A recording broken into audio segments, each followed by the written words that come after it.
So hello and welcome back to all of you participating in the Half Earth Day session today. We are in the science session, and we just heard and saw some wonderful stories told by video after those really inspiring clips. We are now on to the panel discussion, and I couldn't be more excited to have a most outstanding caliber of scientists, practitioners, and just all around exemplar conservationists with us today. My name is Walter Jetz. I'm the chief scientist of the E.O. Wilson Biodiversity Foundation, and I'll be moderating this panel discussion.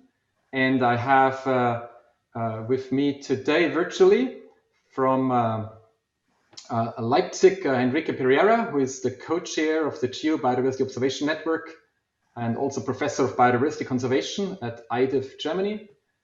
Over from the United Kingdom is joining us Hilary, Allison. She's head of the Ecosystem Assessment and Policy Support Program of the United Nations Environmental Program World Conservation Monitoring Center. And we have 3 participants from California. John Jarvis is the executive director of the Institute for Parks, People and Biodiversity at UC Berkeley.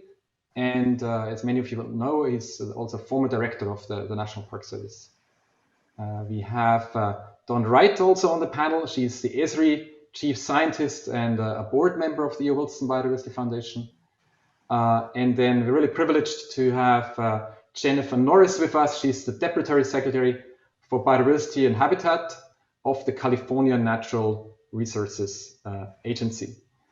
Thank you all so much for joining us today for our panel discussion on linking evidence and policy in species conservation. Countries are stewards of their biodiversity, and their institutions, as we all know, are at the front line of the decisions that affect species on a daily basis. This year and next year, we have some really vital discussions going on internationally under the Post-2020 Global Biodiversity Framework. And many of us hope that the final outcome of that discussion of the framework development might be a Paris moment for biodiversity, a really ambitious goal to safeguard species for future generations. And in this discussion, we'll start out with the global scale, the big picture, the international frameworks, followed then by the regional scale, and then a discussion in which we're trying to bridge the scales. And it's a real pleasure to start out now with the global science policy framework discussion. And I want to head over to Hilary, Allison from UNEP-WCMC to start out with a brief statement. Thank you, Hilary, for joining us today. Thank you very much indeed, Walter, for that excellent warm welcome. I'm very privileged to be here. So I just wanted to cover the sort of very general context in which all this is happening. And since the global agreement on nature at the Rio Earth Summit in 1992, which is the Convention on Biological Diversity, its 196 signatory countries have created a series of global plans to address some of the relentless declines in biodiversity. But unfortunately, the latest stocktake of progress, which was published last month, Global Biodiversity Outlook, as it's known, shows that none of the 20 biodiversity targets that we set in 2011 will be met in their entirety.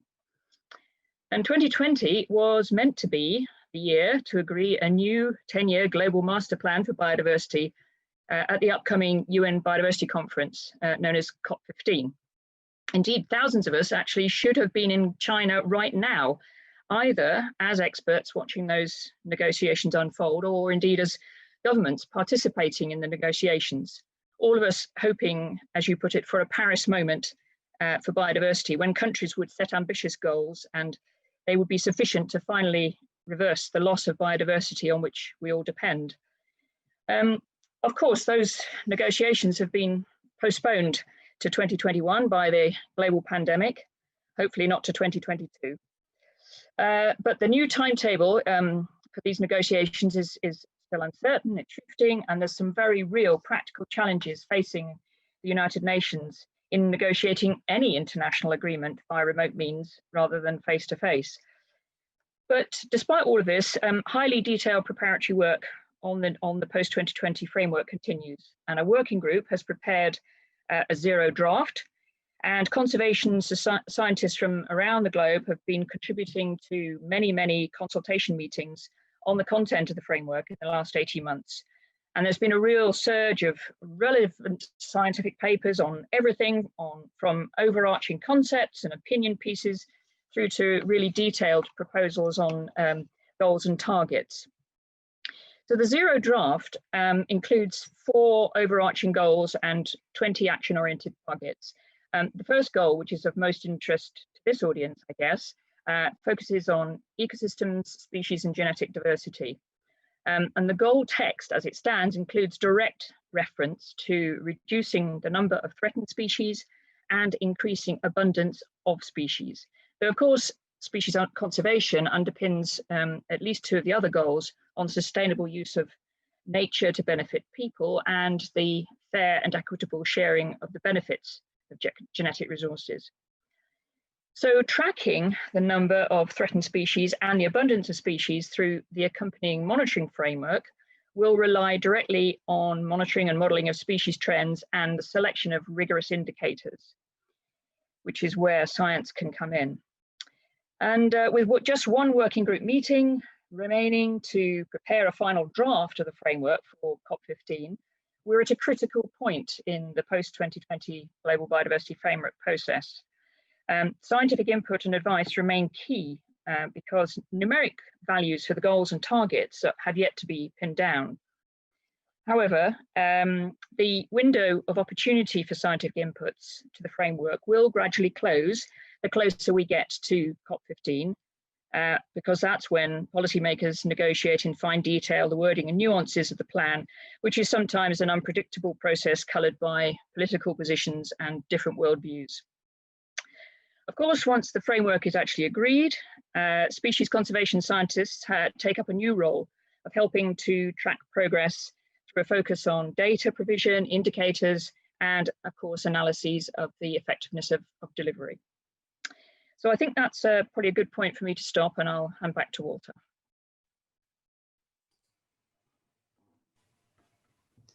Thank you very much, Hilary. Very much appreciated. And you're obviously involved in many of these discussions and a real expert following this arena. Thank you for all your efforts there and for sharing your perspective today with us. Handing over to Enrique now. Enrique Pereira, professor at IDIF and the co-chair of the Geobiodiversity Observation Network, with his perspectives that are more from the academic and the scientific arena. Thank you, Walter. And thank you also to Hilary to making a bit my work easier by providing a bit of the context. And as Hilary nicely explained, 2020 is really a key year for biodiversity. In 2010, countries established the so-called 2020 Aichi goals, these 20 targets for 2020. And both the IPBES report and more recently the Global Biodiversity Outlook report have shown that we didn't meet most of those targets. The challenge now is how do we move forward? And how do we move forward has 2 components. One is setting up those targets in an effective way, but also monitoring the progress towards those targets, as Hilary mentioned. And I would say that much of the challenge, personally for me, the biggest challenge is in adequate monitoring of the targets. And you cannot really do policy or management without good monitoring of what is happening on the ground.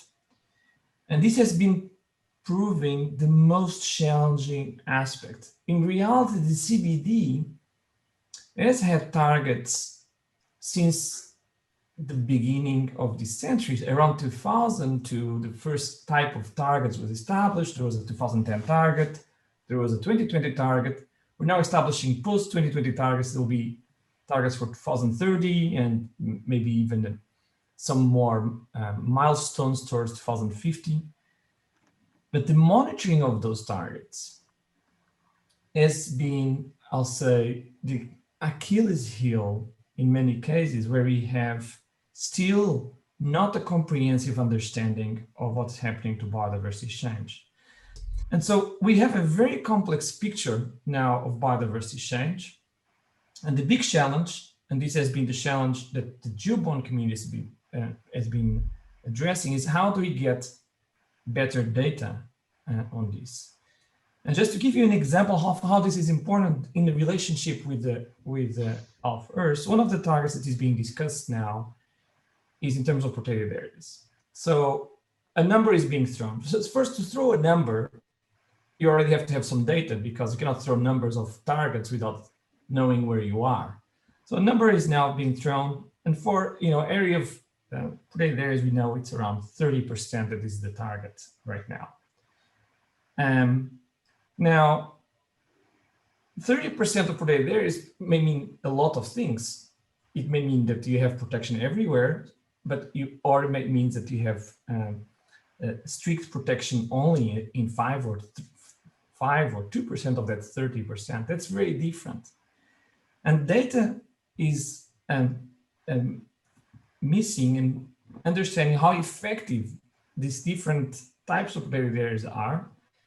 And apparently, for instance, not apparently, we have shown, for instance, that in many regions in the world, deforestation is greater inside protected areas than outside protected areas. What means that in many regions of the world, protected areas are not being effective.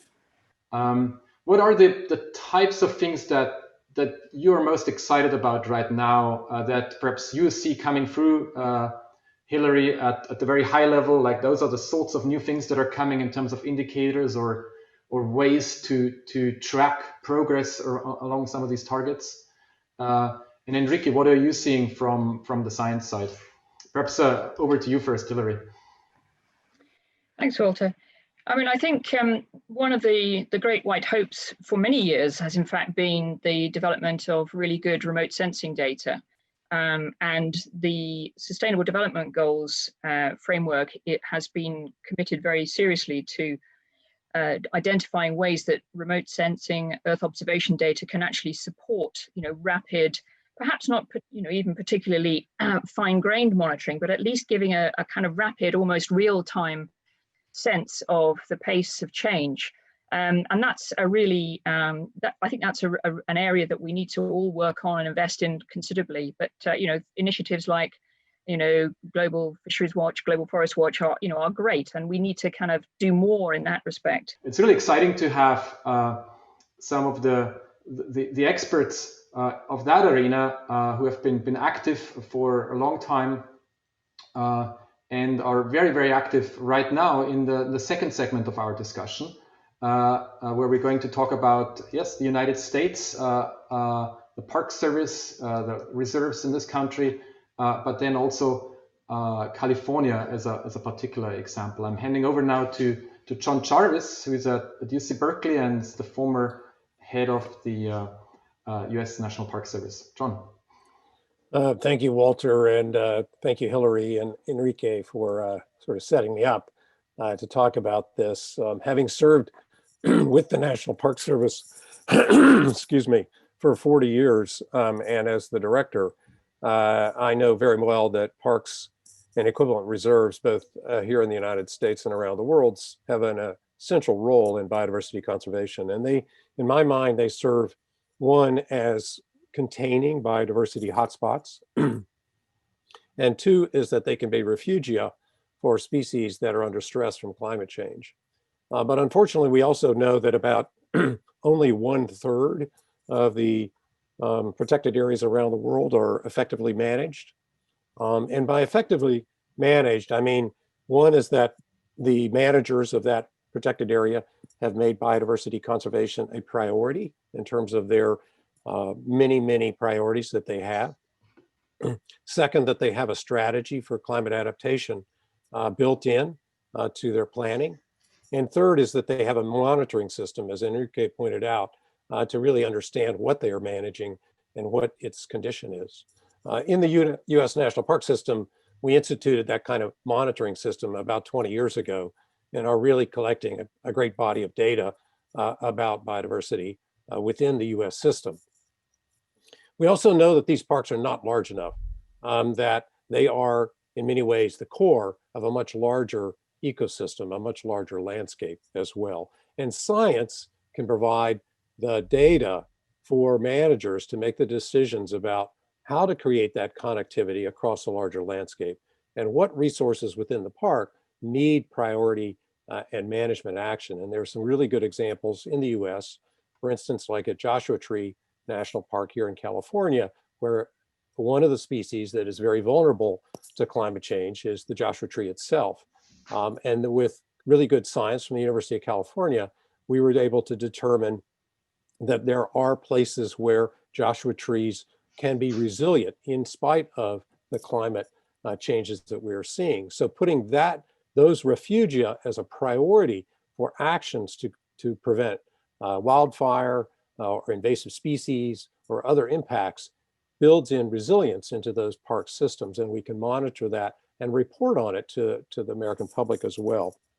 So what we're doing in California is really working at the ecosystem scale with a California Biodiversity Network that is really driven out of the University of California with leadership at Berkeley to bring that science to the field, to the practitioners, to the state government, to the federal government, to private landowners, to working landscapes, to look at the ecosystem scale and figure out exactly what lands need to be protected in order to contribute to a much larger effort around biodiversity conservation as well.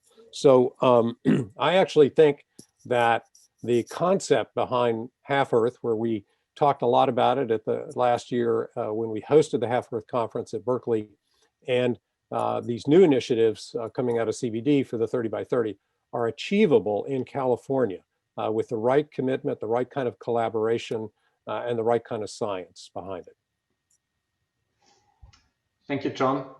That obviously connects perfectly over to Jennifer Norris, who is the Deputy Secretary for Biodiversity and Habitat in California, working for the Natural Resources Agency. And I heard she may have some really exciting news to talk more about today. Thank you, Walter, and thank you everyone for this panel. This is really great to be part of this. Yes, California, we're very excited to say, is the first state to ever commit to the 30 by 30 conservation of lands and coastal waters target that has been set. That just happened yesterday. And we're committing to that target, but we're committing to achieving it in a very collaborative way. So building on what John described, as part of our 30 by 30 strategy, we also are establishing the California Biodiversity Collaborative, which is a platform to bring together scientists and government entities to work together around issues of biodiversity. And we have 4 main goals, which will govern our approach, which is that we want to understand our biodiversity and the threats they face. That's where science absolutely comes in. Protect our species and ecosystems, obviously. Restore imperiled species and ecosystems. And I think most fundamentally, engage and empower all Californians to sustain our natural places and common home. We really want this collaborative to bring in other groups that haven't necessarily been engaged in the biodiversity space and ensure that as we're protecting 30% of our land, we're also considering equitable access for all Californians. So that biodiversity collaborative, it brings together the network that John described, and it also brings together a group of a biodiversity council, which is state and federal and local governments that work together on what their priorities are. And the idea is really to make sure that science is informing our policy decisions, and also that policy needs are driving on science. I've been in academia and I've been in government, and it's clear to me that a lot of times those folks are talking in different rooms. And so the Biodiversity Collaborative is really interested in bringing those people into the same room. And sometimes there's amazing science happening in academia that government scientists don't know how to access, or they can't use, or it isn't in the right format for them to sort of consider for their decision making. So we're really interested in bringing that together into one space, and also sort of getting down into those even more sub-regional conversations and making sure that we're taking the best of what California has to offer and bringing it into state government to help drive our priorities and how we strategically invest our resources. So I'm really excited about that, and I'm excited to be part of this group and this conversation because you all are really important to the work that we do. So thank you. Thank you, Walter. Thank you, Jen, and that's really wonderful. Congratulations to your team and the governor's office. Thank you. For really, being a role model here in so many ways, with the ambition and with the approach to bringing science and policy together. That's why it's so great to have you on today. And this leads also really excellently over to Dawn Wright, who is the chief scientist at Esri. Because as we just heard, the sharing of information, the spatial analysis is obviously at the heart of some of this decision and decision support. So that fits very well with Dawn's background, but there is more, right, Dawn? Over to you. Yes, there's more. Thank you very much, Walter. And I'm extremely excited to be part of this conversation. Very honored. And I'm speaking to you from near Joshua Tree National Park. So I appreciate the mention there by John of that very important ecosystem. I would like to just take a couple of minutes to talk at the local scale about an effort that we hope will be a very important contributor to Half Earth, certainly to the California 30% and the California Biodiversity Collaborative that we've heard about from Jen, all the way up to contributing to the global goals, the essential biodiversity variable effort, and so forth. And this is the Jack and Laura Dangermen Preserve. This is a very special place in California that was made possible by the vision and generosity of my bosses, Jack and Laura Dangermen, the co-founders of Esri, who in December 2017 donated $165 million to the Nature Conservancy. It's the single largest gift in the history of that organization, in order for them to purchase this globally significant natural area and to protect it for future generations. This area, it's at Point Conception. So if you know the California coast, this is that great place where the coast takes that right angle turn. Many people talk about it as the last perfect place in California. The preserve, the Dangermen Preserve, covers about 24,000 acres or 38 square miles. It's about the size of San Francisco.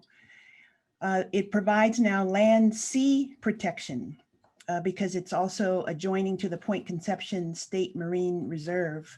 So there are 8 miles of coastline that are part of this preserve.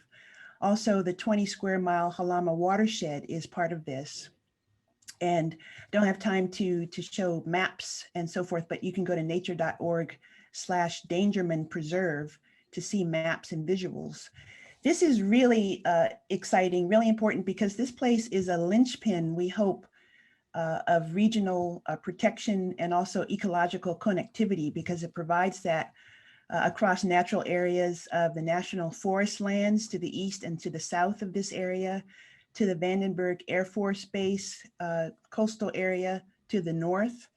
And Point Conception it's really at an ecological crossroads where northern and southern marine and terrestrial ecosystems converge.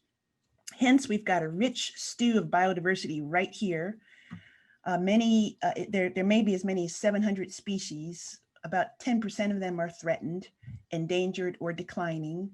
We have predators, prey, rich fauna and flora that are quite unique, many of which are found nowhere else on the planet. Many species here are at the edge of their ranges. For instance, the tanbark oak ranges from the Oregon border all the way down to Point Conception. The California Corbina fish ranges from Baja all the way up to Point Conception. And again, there are only a handful of places in the world like this, quite a biodiversity hotspot. And then from the standpoint of data, especially as Enrique talked about the importance of monitoring on the ground and combining different types of data across spatial and temporal scales, this place is now becoming wired. We're calling it wild and wired. It's being surveyed with drone surveys, light detection and ranging from aircraft, conservation apps and sensors at the local scale, all the way up to satellite imagery at the broader scale. So this is helping us to realize the concept of a digital twin, a virtual representation of this place that bridges the gap between the physical and digital worlds. And certainly speaking to what Hilary asked of the scientific community in terms of a place to access this data for policy. Wonderful. Thank you, Dawn. It's so exciting to see that reserve go in. Also something that just happened over the last couple of years and so special. And I'm really just thrilled by how we are actually connecting the scales here in this conversation, in this panel, in this short time we have, right? Going from global all the way down to a very particular place.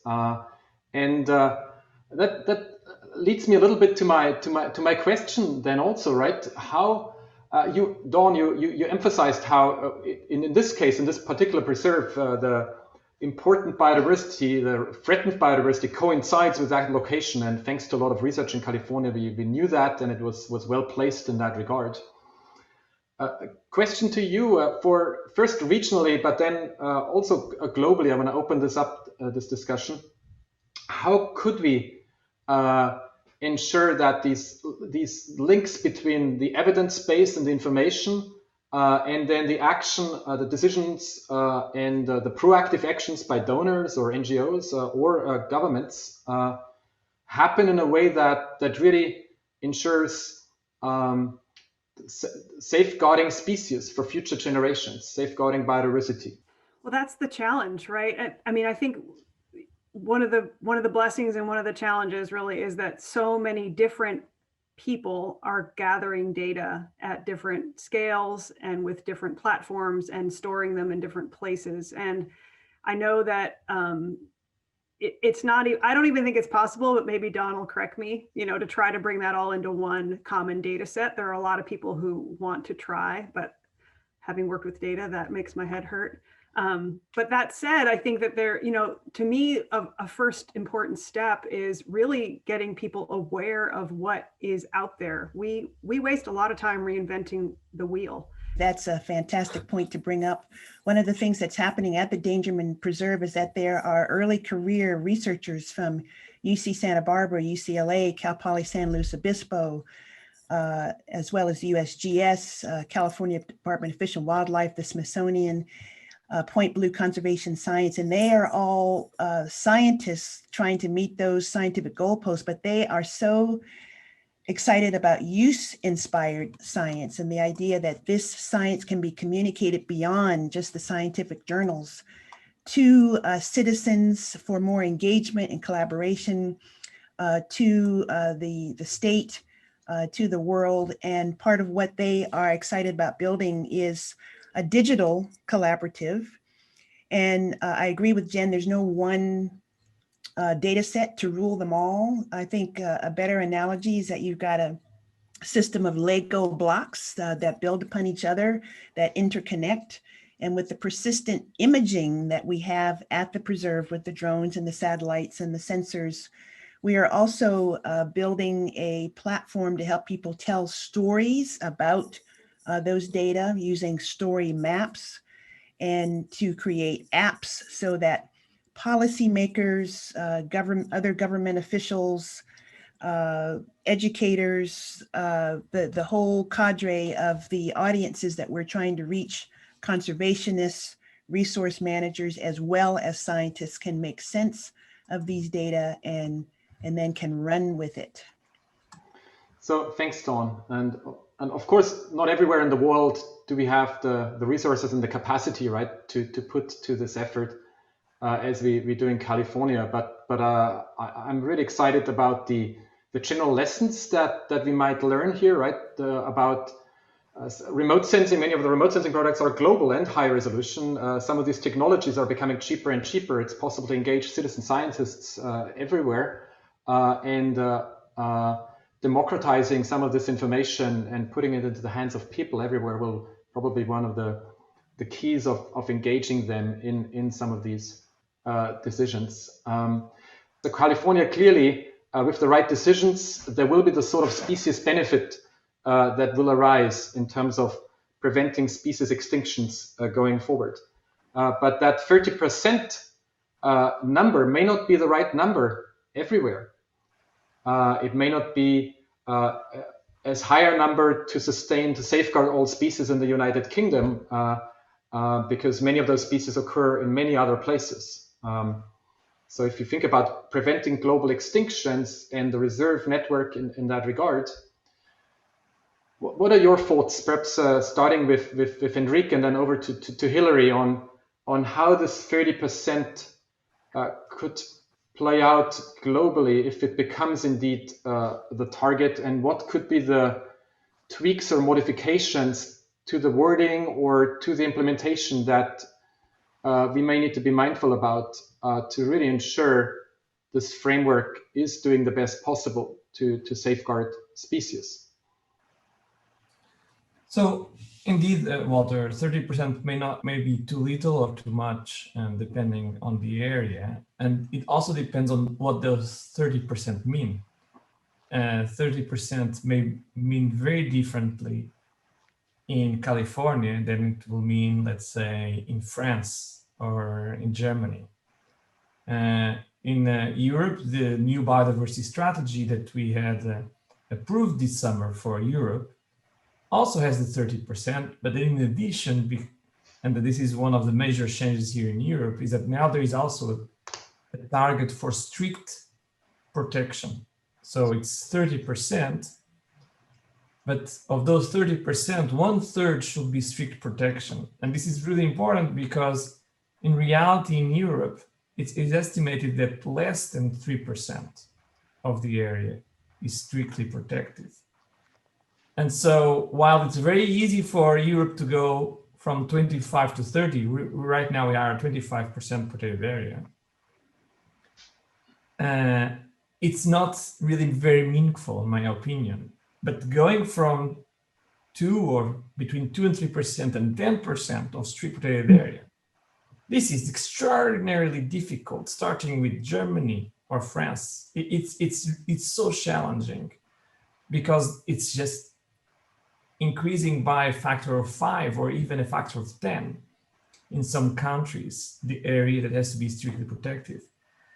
And so I do think we need qualifiers for what it means to be protected. And it's very different to have, let's say, sustainable use, to having areas where the biodiversity protection is the main goal. But it's also important to place this protection in the right places, as you were saying. And so it's very heterogeneous across countries, and within countries and within regions, very, very heterogeneous. There is not a single measure that fits all. But this 10% strict, 30% protective can be very inspirational and help move this conservation forward. Hilary, how do you think the policy arena could ensure that these aerial targets translate into actual species safeguarded? Well, we've been touching on a really interesting kind of dilemma in this whole negotiation process, that these sort of large, global goals, 30% or whatever the number may be, are, as Enrique said, sort of highly dependent on, national circumstances. And this is a favorite phrase of the negotiators, saying, according to national circumstances or whatever. But, what we mustn't forget is that the Convention on Biological Diversity places a duty on every country to prepare a national biodiversity strategy and action plan. And when the new framework comes in, those will obviously go through a cycle of eventually being reformatted and rephrased so that the national contribution to that global goal can be described fully. And the real trick is whether that's the sum of all those national commitments and national actions actually add up to the global target, be that for species conservation or for ecosystems or whatever it might be. And that's the real trick. And so there is a potential danger that we end up with an implementation gap and a commitments gap. People will say we can commit to do this, we can commit to do that, whether it, whatever it may be about. But if it doesn't add up to the global ambition, then we're in a real, we've got a real challenge here. So I think that's one of the key things that that the sort of the species conservation community and the general science community will have to kind of really keep a weather eye out for when it comes to the negotiations around the new post-2020 Global Biodiversity Framework. So that's a really interesting and difficult conundrum, I think. Thank you, Hilary. And I think that maybe yet another opportunity for leadership, actually looking at Jen here and in thinking again of California as a model, right? Will California make sure that all the species are accounted for, that species extinctions perhaps are going to be not greater than background rate of extinctions usually would be. With that, we're coming to the end of our discussion today. Actually, I just want to hand over to John and Jen and Dawn for final time with comments on that particular question or any closing comments from their end. Perhaps starting with John, thanks. Well, thanks, Walter, and thanks for everybody for your incredible contributions to this discussion. I think we need to remember that when the nations, when they gather for the CBD and they talk about national circumstances, they're really talking about political and public support for the effort. And so I think we all have incumbent on us an effort around educating the public around the value of biodiversity conservation. That there tends to be a lot of blank stares out there when you talk about it, unfortunately.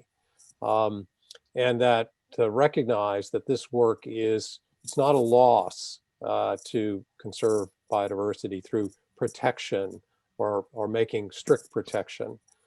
It's an investment. It's an investment in the future for all values: health, welfare, lifestyle, economy, a whole number, access, recreation, and biodiversity.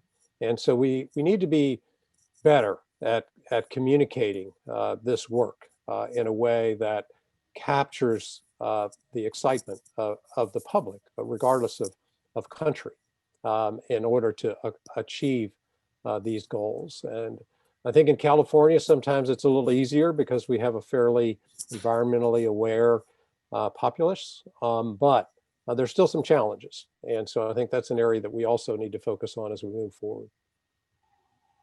Thank you, John. Dawn, any final comments from your end on this topic?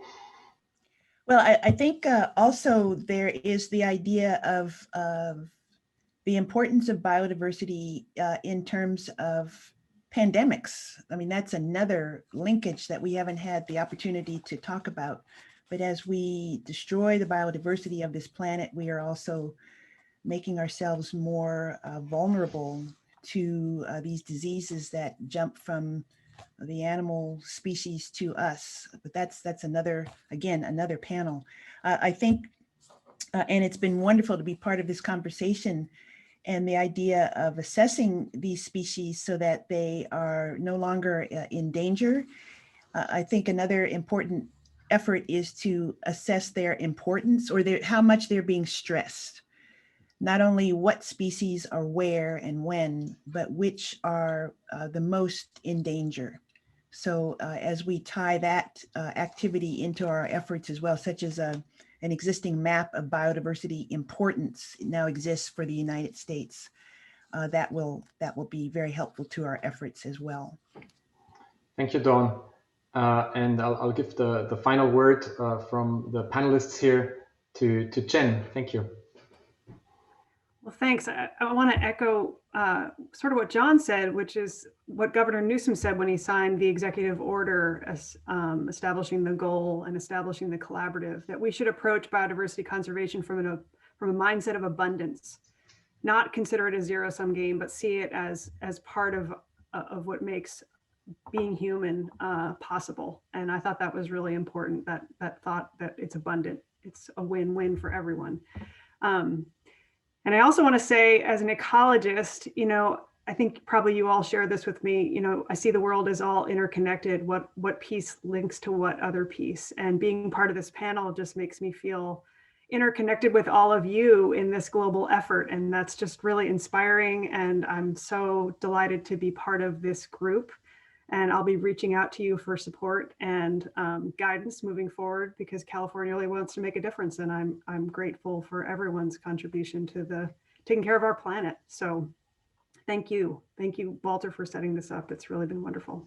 Well, thank you all for participating. And those were some excellent closing remarks, Jen. It was really special. We really bridged here the scales from a local single reserve and the outstanding opportunities arising from there all the way to the globe and those important framework discussions that are going on right now. So obviously, we only touched on some of the many facets that are important in this arena of linking evidence and policy and species conservation. But it was a really special moment for me, for sure, to have this discussion with you and try and bring this all together in 45 minutes or so. Thank you so much for your time and your participation, and all the very best. Thank you. Thank you.